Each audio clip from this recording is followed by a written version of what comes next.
दोस्तों नमस्कार, ये है मार्गदर्शन फॉर सिविल सर्विसेज। मैं अनुराग चौधरी। दोस्तों आज की वीडियो में हम सॉल्व करेंगे TGT, PGT, ELT grade, government inter college प्रवक्ता, गवर्नमेंट डिग्री कॉलेज, उच्चतर शिक्षा असिस्टेंट प्रोफेसर और नेट जेआरएफ के लिए विश्व के भूगोल से संबंधित महत्वपूर्ण प्रश्नों का भाग 25। इसमें हम ज्वार भाटा तथा सागरीय निक्षेप से संबंधित महत्वपूर्ण प्रश्नों को सॉल्व करेंगे। दोस्तों ये प्रश्न प्रीवियस ईयर्स पेपर्स में पूछे गए हैं, जिनके आगामी परीक्षाओं में भी पूछे जाने की संभावना है, तो आप इनको तैयार कर लीजिए। आइए शुरू करते हैं आज का वीडियो। सबसे पहले हम ज्वार भाटा से संबंधित जो महत्वपूर्ण प्रश्न हैं उनको सॉल्व करेंगे। पहला प्रश्न देखिए दोस्तों, निम्नलिखित में से ज्वार भाटा का कारण है। देखिए, चंद्रमा का गुरुत्वाकर्षण बल, सूर्य का गुरुत्वाकर्षण बल, अपकेंद्री बल और पृथ्वी का गुरुत्वाकर्षण बल। तो आप देख सकते हैं दोस्तों, ए, बी और सी यानी चंद्रमा का गुरुत्वाकर्षण बल, सूर्य का गुरुत्वाकर्षण बल और अपकेंद्री बल ये ज्वार भाटा के कारण है। ऑप्शन ए आपका सही उत्तर है, ए, बी और सी। अगर इस प्रश्न की व्याख्या आप देखें तो पृथ्वी के महासागरीय जल के ज्वार की उत्पत्ति चंद्रमा तथा सूर्य के आकर्षण बलों द्वारा होती है। चंद्रमा के आकर्षण शक्ति का सर्वाधिक प्रभाव चंद्रमा के सामने स्थित पृथ्वी पर पड़ता है, इसलिए पृथ्वी का जल ऊपर खिंच जाता है, जिस कारण उच्च ज्वार का अनुभव किया जाता है। और इस स्थान के ठीक पीछे भी निम्न ज्वार का अनुभव किया जाता है, क्योंकि चंद्रमा के दो मुख यानी सेंट्रीपेटल, जिसको अभिकेंद्री बल कहा जाता है, ये गुरुत्वाकर्षण बल की प्रतिक्रिया स्वरूप उत्पन्न सेंट्रीफ्यूगल यानी अपकेंद्री बल के कारण जल का बाहर की ओर उभार हो जाता है। इसलिए ज्वार भाटा का कारण चंद्रमा और सूर्य का गुरुत्वाकर्षण बल और अपकेंद्री बल होता है। इसमें पृथ्वी का गुरुत्वाकर्षण बल शामिल नहीं है।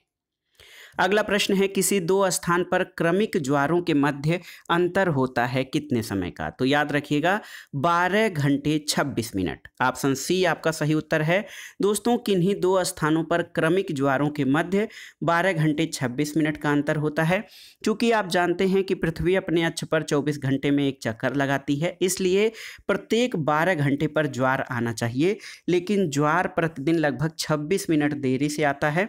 इसका मुख्य कारण चंद्रमा का भी अपनी धुरी पर चक्कर लगाते हुए पृथ्वी का परिक्रमा करना है। तो ये प्रश्न याद रखिएगा, किसी स्थान पर दो क्रमिक ज्वारों के बीच 12 घंटे 26 मिनट का अंतर होता है। अगला प्रश्न है, विषुवत रेखा के निकट विशेष स्थान विशेष पर ज्वार भाटा के समय में अंतर होता है कितना? तो आप जान लीजिए।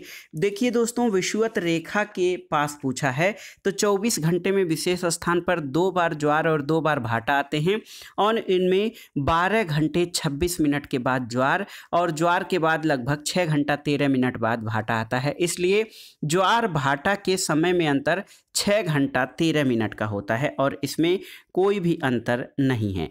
6 घंटा 13 मिनट, देखिए 6 आवर्स एंड 13 मिनट का अंतर होता है ज्वार भाटा के समय में। यहाँ पर कोई भी अंतर आपका क्लियर ऑप्शन नहीं दिया गया है। तो इसलिए विषुवत रेखा के निकट स्थान विशेष पर ज्वार भाटा के समय में दोस्तों 6 घंटा 13 मिनट का अंतर होता है, याद रखिएगा। अगला प्रश्न है, चंद्रमा का ज्वार उत्पन्न करने वाला बल सूर्य बल से कितने गुना अधिक होता है? तो याद रखिएगा दोस्तों, चंद्रमा का ज्वार उत्पन्न करने वाला बल सूर्य बल से 2.17 गुना अधिक होता है।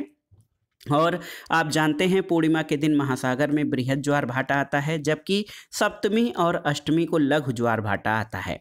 चूँकि चंद्रमा अन्य तारों की अपेक्षा पृथ्वी के सबसे ज़्यादा नज़दीक है, इसलिए वह पृथ्वी के गुरुत्वाकर्षण बल को ज़्यादा प्रभावित करता है।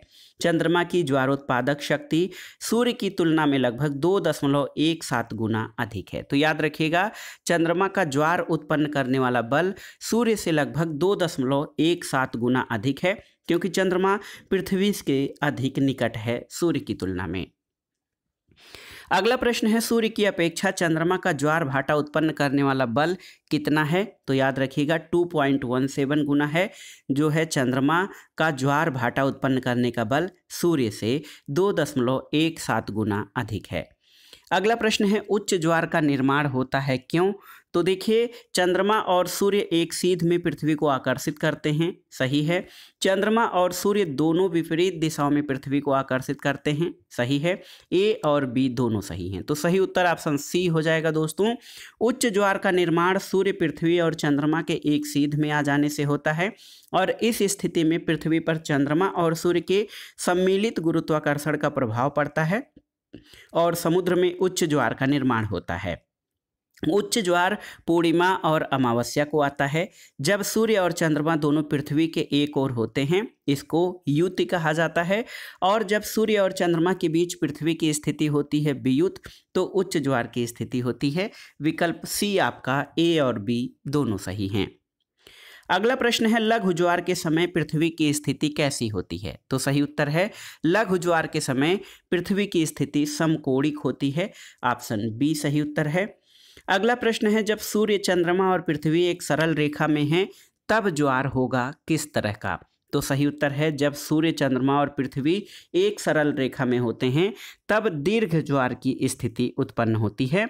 और आप देखिए कि उच्च ज्वार का निर्माण या दीर्घ ज्वार का निर्माण सूर्य, पृथ्वी और चंद्रमा के एक सीध में आ जाने से होता है। अगला प्रश्न है निम्नलिखित में से कौन सा कारण ज्वार भाटा से संबंधित है? देखिए सूर्य, चंद्रमा, अंतर्जात बल या फिर सूर्य और चंद्रमा की गुरुत्वाकर्षण शक्ति। तो देखिए सूर्य और चंद्रमा की गुरुत्वाकर्षण शक्ति ये ज्वार भाटा के कारणों में शामिल है। अगला प्रश्न है निम्नलिखित में से कौन ज्वार भाटा का कारण है? तो आप जानते हैं कि सूर्य और चंद्रमा का आकर्षण बल ये ज्वार भाटा का कारण है। अगला प्रश्न है दोस्तों सूची 1 का सूची 2 से सुमेलन करना है और दिए गए कूट से सही उत्तर का चयन करना है आपको। यहाँ पर देख लीजिए कि सूर्य और चंद्रमा पृथ्वी के केंद्र पर समकोण की स्थिति में जब होते हैं तो लघु ज्वार की स्थिति बनती है। और सूर्य और चंद्रमा, देखिए सूर्य, चंद्रमा और पृथ्वी एक सीधी रेखा की स्थिति में होते हैं तब दीर्घ ज्वार बनता है। चंद्रमा पृथ्वी से समीपस्थ स्थिति में होता है तो उपभू ज्वार बनता है। और जब चंद्रमा पृथ्वी के समीपस्थ स्थिति में चंद्रमा से दूरस्थ स्थिति में होता है तो अपभू ज्वार बनता है। यहाँ पर आप देख सकते हैं कि सूर्य और चंद्रमा समकोण स्थिति में होते हैं तो लघु ज्वार, सीधी रेखा में होते हैं तो दीर्घ ज्वार, समीपस्थ स्थिति में होते हैं तो उपभू, और चंद्रमा पृथ्वी से दूरस्थ होता है तो अपभू ज्वार होता है। 2, 1, 4 और 3 ऑप्शन देखिए 2, 1, 4 और 3 ऑप्शन ए आपका सही उत्तर है। अगले प्रश्न पर आते हैं दोस्तों ज्वार भाटा यानी नीप पैदा होता है कब? देखिए अर्धचंद्र के समय, दिन के समय, 1 महीने में 1 बार या फिर 1 सप्ताह में 2 बार। तो सही उत्तर है अर्धचंद्र के समय। देखिए दोस्तों प्रत्येक माह में शुक्ल पक्ष या कृष्ण पक्ष की सप्तमी या अष्टमी के दिन सूर्य तथा चंद्रमा पृथ्वी को समकोण बनाने वाली दशाओं में होते हैं और इसके परिणाम स्वरूप सूर्य और चंद्रमा के गुरुत्वाकर्षण बल एक दूसरे के विपरीत कार्य करते हैं जिससे कि कम ऊंचाई वाले ज्वार का निर्माण होता है। इसे लघु ज्वार भाटा कहते हैं। तो लघु ज्वार भाटा अर्धचंद्र के समय जो है उत्पन्न होता है जब सूर्य, चंद्रमा और पृथ्वी समकोण की स्थिति पे होते हैं। अगला प्रश्न है दोस्तों निम्नलिखित में से कौन सा एक कथन सत्य है आपको बताना है। पहला है कि बेंगुला प्रशांत महासागर की ठंडी धारा है, सही नहीं है। कर्क और मकर रेखाओं के मध्य अधिकतम महासागरीय लवणता पाई जाती है, सही नहीं है। सूर्य, चंद्रमा और पृथ्वी एक सीध में हो तो लघु ज्वार आता है, ये आपका जो है देखिए सूर्य, चंद्रमा और पृथ्वी एक सीध में हो तो लघु ज्वार आता है, ये भी सही नहीं है। और उच्च सागरीय ज्वार 12 घंटे 20 मिनट के अंतराल पर आता है। तो आप यहाँ पर देख सकते हैं कौन सा उत्तर सही है। इसमें आप देख सकते हैं दोस्तों यहाँ पर स्टार इस प्रश्न का उत्तर लगाएंगे क्योंकि बेंगुला प्रशांत महासागर की नहीं बल्कि अटलांटिक महासागर की ठंडी धारा है। कर्क और मकर रेखाओं के मध्य अधिकतम महासागरीय लवणता पाई जाती है। तो आप देख सकते हैं कर्क और मकर रेखाओं के बीच अधिकतम महासागरीय लवणता नहीं पाई जाती है। और सूर्य, चंद्रमा और पृथ्वी एक सीध में हो तो लघु ज्वार आता है, ये भी गलत है आपका। क्योंकि सूर्य चंद्रमा और पृथ्वी एक सीध में होते हैं तो दीर्घ ज्वार, और जब सूर्य चंद्रमा और पृथ्वी समकोण पर होते हैं तब लघु ज्वार आता है। उच्च सागरीय ज्वार ये 12 घंटे 20 मिनट के अंतराल पर आता है, ये आपका सही नहीं है। तो आप देखिए दोस्तों, प्रत्येक माह में सप्तमी या अष्टमी के दिन सूर्य चंद्रमा पृथ्वी समकोण बनाने वाली दशा में होते हैं, तो सूर्य चंद्रमा के गुरुत्वाकर्षण बल एक दूसरे के विपरीत कार्य करते हैं, जिससे कि लघु ज्वार उत्पन्न होता है। लेकिन जब सूर्य चंद्रमा और पृथ्वी एक सीध में होते हैं तब दीर्घ ज्वार की उत्पत्ति होती है। अगला प्रश्न है, ज्वार के प्रगतिशील तरंग या प्रोग्रेसिव वेव सिद्धांत का प्रतिपादन किसने किया है? तो याद रखिएगा, विलियम हवेल। विलियम हवेल ने दोस्तों देखिए ज्वार के प्रगतिशील तरंग सिद्धांत का प्रतिपादन किया है। आप देख सकते हैं, संतुलन सिद्धांत का प्रतिपादन 1687 में आइजैक न्यूटन ने, स्थैतिक तरंग सिद्धांत R.A. हैरिस ने, प्रगतिशील या प्रगामी तरंग सिद्धांत विलियम हवेल ने 1833 में, और नहर सिद्धांत का प्रतिपादन J.B.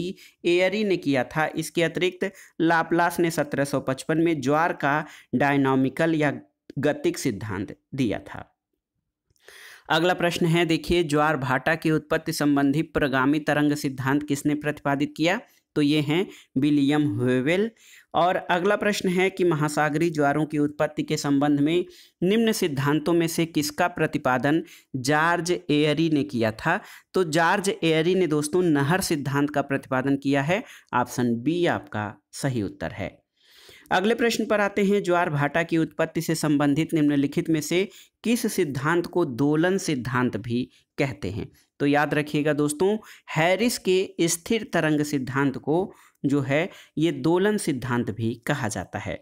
ज्वार भाटा की उत्पत्ति से संबंधित हैरिस के स्थैतिक या अस्थावर तरंग सिद्धांत, जिसको स्टेशनरी वेव थियरी कहा जाता है, इसको दोलन सिद्धांत भी कहते हैं। हैरिस के अनुसार चंद्रमा के ज्वारीय बल के कारण महासागरीय बल में दोलन आरंभ हो जाता है, किंतु पृथ्वी की परिभ्रमण गति के कारण यह दोलन एक सीधी रेखा में होकर केंद्र के चारों ओर होता है, जिसके कारण कई भंवर बिंदु बन जाते हैं। इन भंवर बिंदुओं से उत्पन्न तरंगे जब तट की ओर पहुंचती हैं तो इनके श्रृंग के कारण ज्वार तथा गर्त के कारण भाटा उत्पन्न होता है। अगला प्रश्न है, ज्वार भाटा की उत्पत्ति के निम्न सिद्धांतों में किसे दोलन सिद्धांत कहा जाता है? तो आप जानते हैं कि हैरिस के स्थिर तरंग सिद्धांत, जो स्थावर तरंग सिद्धांत है दोस्तों हैरिस का, इसको जो है ये दोलन सिद्धांत भी कहा जाता है। ऑप्शन बी आपका सही उत्तर है। और स्थावर तरंग सिद्धांत हैरिस द्वारा प्रतिपादित किया गया था। अगला प्रश्न है, ज्वार भाटा की उत्पत्ति के स्थैतिक तरंग सिद्धांत का प्रतिपादन किसने किया था? तो सही उत्तर है R.A. हैरिस ने। R.A. हैरिस ने ज्वार भाटा की उत्पत्ति के स्थैतिक तरंग सिद्धांत का प्रतिपादन किया था, और स्थैतिक तरंग सिद्धांत को दोलन सिद्धांत भी कहा जाता है।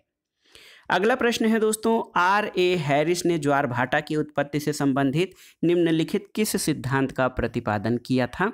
तो सही उत्तर हो जाएगा स्थैतिक तरंग सिद्धांत या स्टेशनरी वेव थियरी। इसका प्रतिपादन ज्वार भाटा की उत्पत्ति से संबंधित R.A. हैरिस ने किया था।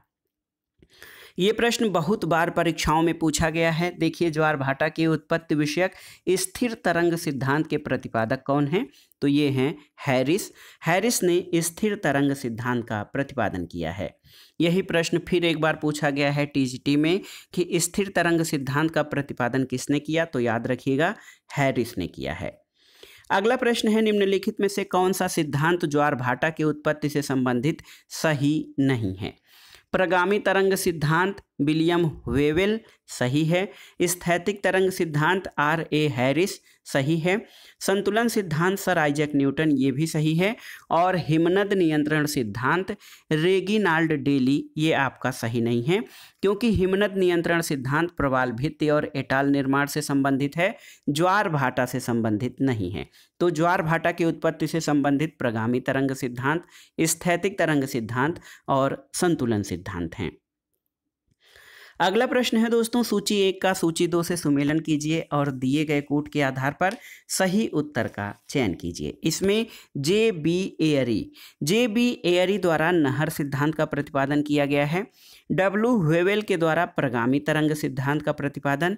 आर ए हैरिस आप जानते हैं कि स्थैतिक तरंग सिद्धांत के प्रतिपादक हैं। और आइजक न्यूटन ये संतुलन सिद्धांत का प्रतिपादन इन्होंने किया है। तो 4, 3, 1 और 2, 4, 3, 1 और 2 ऑप्शन देखिए दोस्तों। ऑप्शन ए आपका सही उत्तर है।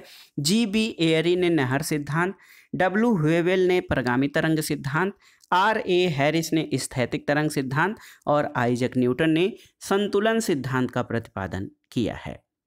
अब आइए दोस्तों, सागरीय निक्षेप से संबंधित महत्वपूर्ण प्रश्नों को देखते हैं जो आपके आगामी परीक्षाओं के लिए बहुत ही उपयोगी हैं। पहला प्रश्न है कि सागरीय निक्षेपों का सर्वप्रथम विस्तृत अध्ययन किसने किया था? ऑप्शन है आपके डेविस, मूरे, डार्विन या वेगनर। तो सही उत्तर ऑप्शन बी, मूरे। दोस्तों, सागरीय निक्षेपों का सबसे पहले विस्तृत अध्ययन मूरे ने किया था।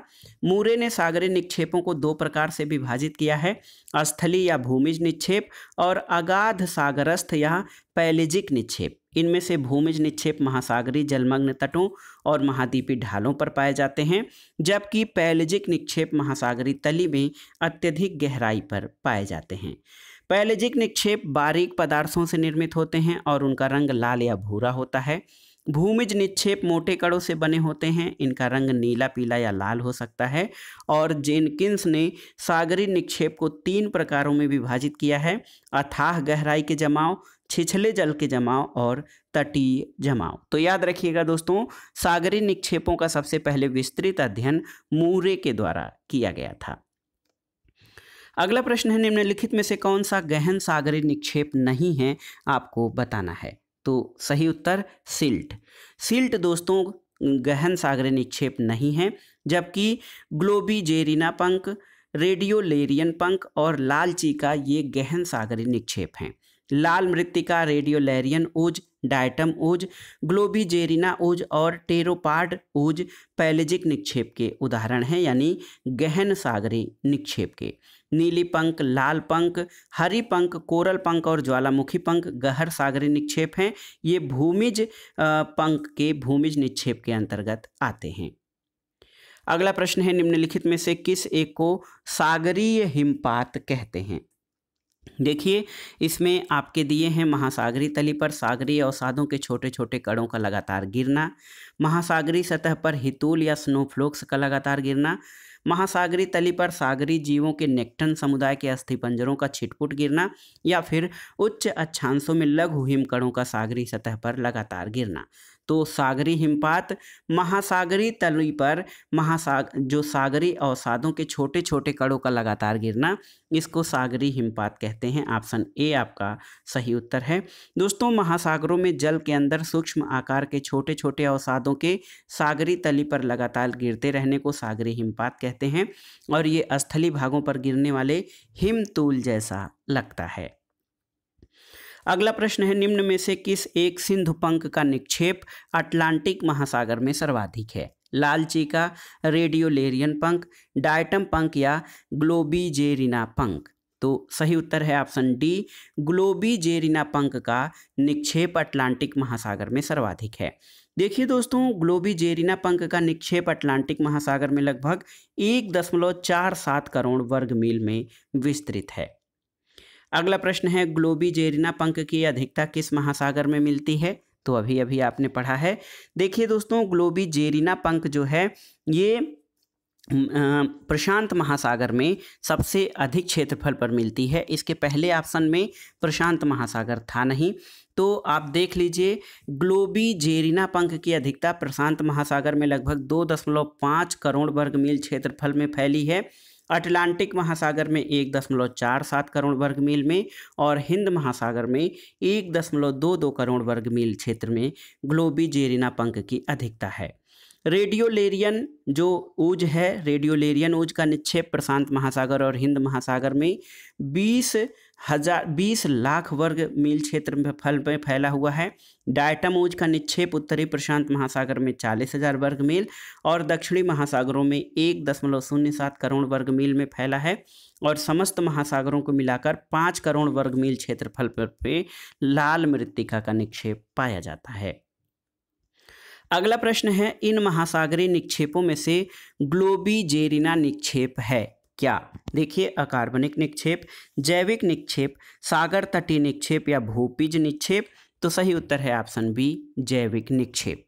दोस्तों, ग्लोबिजेरिना निक्षेप का निर्माण मुख्य रूप से चूना पत्थर ग्लोबिजेरिना जीव के कोष से होता है, इसलिए महासागरों में एक जैविक निक्षेप ग्लोबिजेरिना है। अगला प्रश्न है, ग्लोबिजेरिना ऊज क्या है? तो याद रखिएगा, ग्लोबिजेरिना ऊज जो है दोस्तों, ये अगाध सागरस्थ निक्षेप है। ऑप्शन सी आपका सही उत्तर है। अगले प्रश्न पर आते हैं, समुद्र तल पर पौधों और जंतुओं के अवशेष पंख या ऊज के निक्षेप को क्या कहा जाता है? तो याद रखिएगा दोस्तों, समुद्र तल पर पौधों और जंतुओं के अवशेष पंख ऊज के निक्षेप को नैरेटिक निक्षेप कहा जाता है। ऑप्शन बी आपका सही उत्तर है। समुद्र तली में जमा कार्बनिक पदार्थ को जैविक पदार्थ कहते हैं। इस जमाव का स्रोत सागर स्वयं है।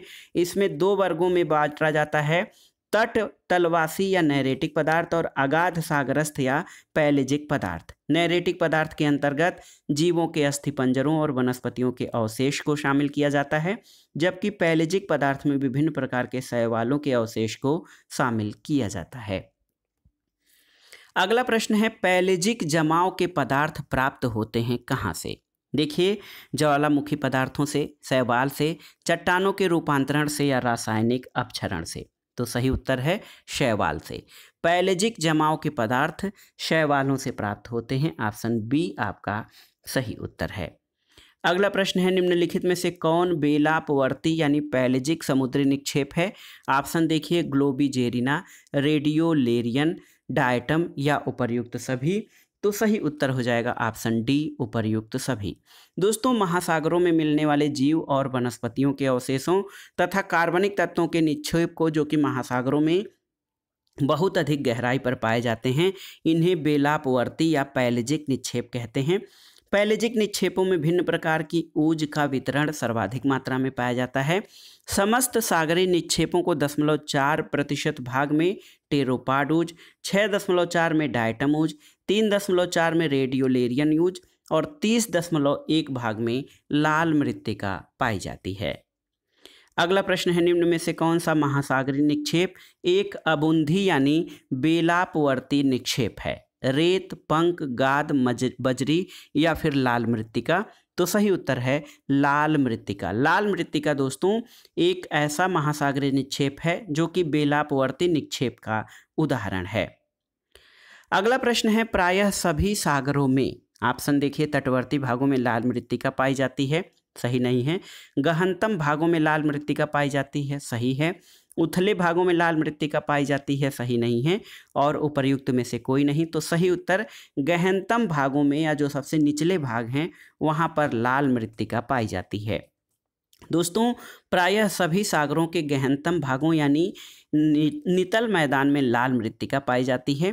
अकार्बनिक पदार्थ में लाल मृत्तिका सर्वाधिक महत्वपूर्ण होती है क्योंकि अगाध सागरी जमाओं में ये सबसे अधिक क्षेत्र में पाई जाती है। इसमें एल्यूमिनियम के सिलिकेट और लोहे के ऑक्साइड की प्रधानता होती है।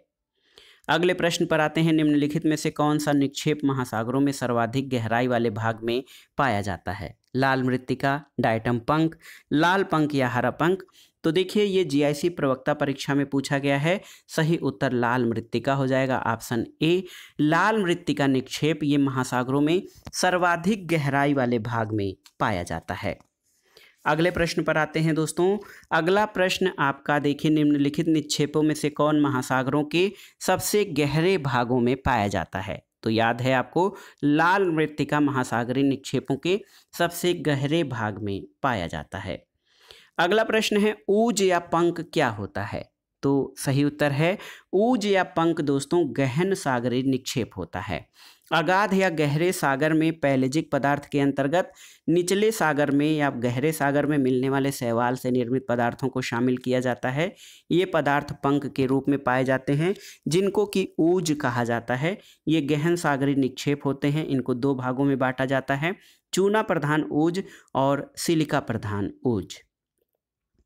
अगले प्रश्न पर आते हैं। निम्नलिखित में से कौन सागर नितल पर शांत जल में जमा किए जाने वाले पंक का प्रकार नहीं है? देखिए, लाल पंख, पीला पंख, नीला पंख या हरा पंख, तो सही उत्तर है पीला पंख। दोस्तों, सागर नितल पर शांत जल में पीले रंग का पंख नहीं जमा होता है।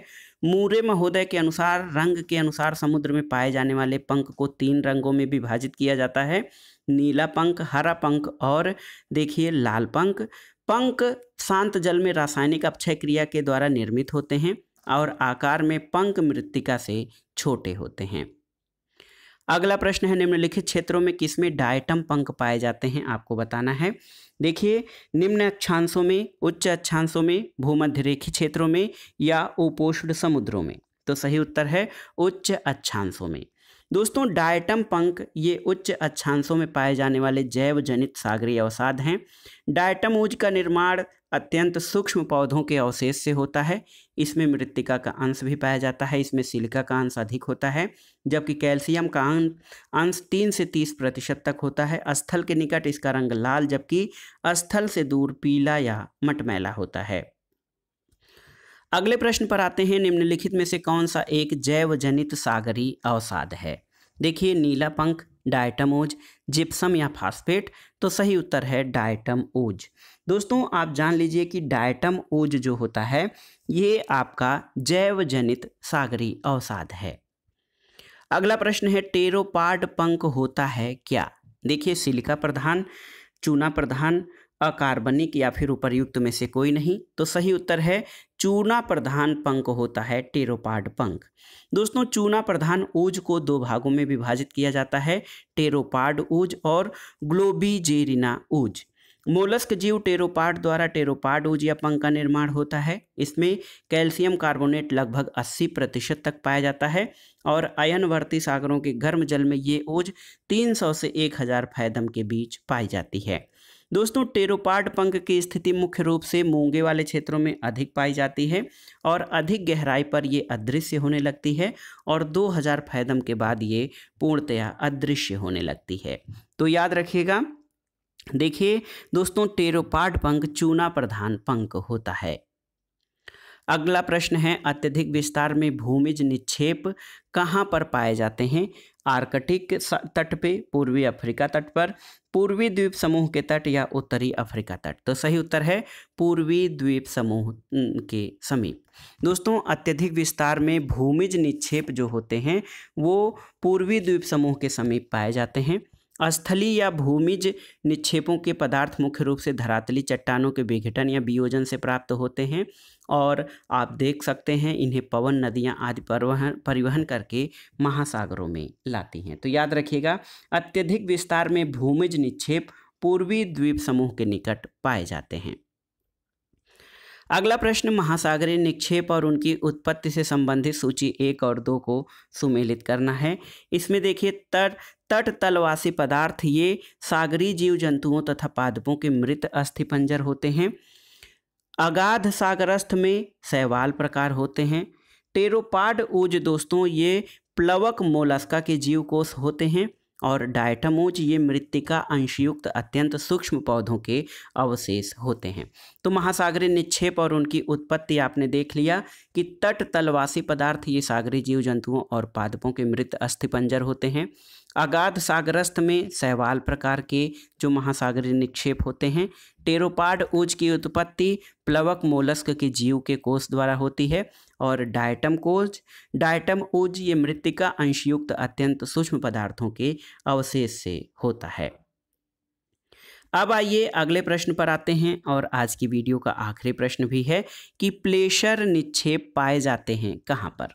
ऑप्शन देखिए, जलोढ़ पंख और घाटी तल पर, डेल्टा एवं लोयस पर, टिल मैदान और हिमदरारों पर या फिर निमज्जित तट तथा विलयन घाटी पर? तो सही उत्तर है प्लेशर निक्षेप निमज्जित तट तथा विलियन घाटी पर पाए जाते हैं। ऑप्शन डी आपका सही उत्तर है। दिए गए विकल्पों में से आप देख सकते हैं कि प्लेशर निक्षेप निमज्जित तट और विलियन घाटी पर पाए जाते हैं। प्लेशर निक्षेपों में आर्थिक दृष्टि से महत्वपूर्ण खनिजों की प्राप्ति होती है और प्रायः ये दो नदियों अपतटीय क्षेत्रों आदि में पाए जाते हैं। तो प्लेशर निक्षेप निमज्जित तट तथा विलियन घाटी पर पाए जाते हैं। तो दोस्तों ये था आज का वीडियो। इसमें आपने ज्वार भाटा और सागरीय निक्षेपों से संबंधित महत्वपूर्ण प्रश्नों को पढ़ा। ये प्रश्न आपके आगामी परीक्षाओं में रिवीजन और तैयारी की दृष्टि से बहुत ही उपयोगी हैं। जो प्रश्न इसमें बार बार आए हैं आप उनको अलग से नोट कर लीजिएगा ताकि रिवीजन में आसानी रहे। वीडियो आपको कैसा लगा हमें कमेंट बॉक्स में ज़रूर बताइएगा। वीडियो को लाइक करें, शेयर करें और इस चैनल मार्गदर्शन फॉर सिविल सर्विसेज को सब्सक्राइब करें। वीडियो देखने के लिए धन्यवाद दोस्तों। नमस्कार।